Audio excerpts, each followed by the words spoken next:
El Parc d'Emilio Abarques de la Pobla del Duc va acollir divendres el lliurament de la 23a edició del Premi de Literatura Eròtica de la Vall d'Albaida, que se'n va anar a Olot, de la mà de les històries íntimes de Neus Verdaguer i Jenny Rodà. Són diferents històries de totes les dones d'una mateixa família. Abarca diferents maneres de veure la sexualitat femenina de diferents generacions. L'actriu Yolanda Muñoz va exercir de mestra de cerimònies amb l'acompanyament musical del violinista Enrique Palomares, el guitarrista Rubén Parejo i la cantant Carina Gringolí, a més d'una parella de ballarins.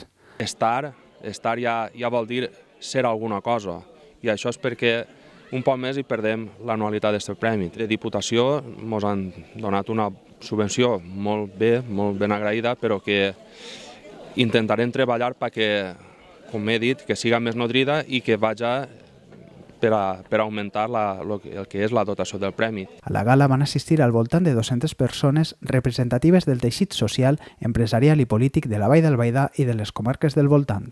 L'alcalde anfitrió i president de la Mancomunitat, Vicent Gomar, va voler agrair el treball del conseller de Cultura, els regidors del govern local i els treballadors municipals i de la Mancomunitat per a fer realitat la velada. És un premi que en principi ja era bianual, que estava perdent-se, i el rellançament d'aquest premi crec que és una bona cosa per la llengua, una bona cosa per la mancomunitat, i crec que és un premi exemplar a nivell nacional que tinguem que donar-li ressò. Nosaltres estem intentant que l'editorial realment faci una difusió major a aquest premi i que realment sigui molt més reconegut de lo que és. Les guanyadores tenen 35 anys, són d'Olot i es coneixen des dels 3.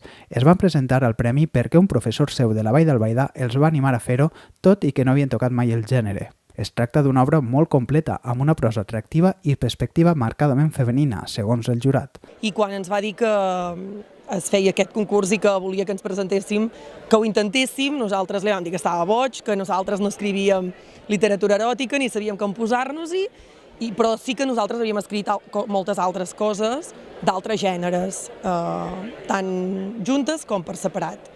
Però vam començar a llegir el llibre guanyador de la penúltima edició, diguéssim, d'aquest certamen, i llavors, doncs bé, una mica com un joc vam dir, doncs va, per què no ho intentem? I la veritat és que llavors ens hi vam acabar enganxant fins que vam trobar el fil conductor. El jurat, format pel president de l'Acadèmia Valenciana de la Llengua, Ramon Ferrer, Mariló Álvarez, per Bromera, Josep Andrés, per la coordinadora de la Defensa i Ús del Valencià, Àngel Cano, per l'Institut d'Estudis de la Vall d'Albaida, i la guanyadora de l'any anterior, Josepa Sopenya, amb Fede Vidal, conseller de Cultura de la Mancomunitat i alcalde d'Alfarrasí com a secretari.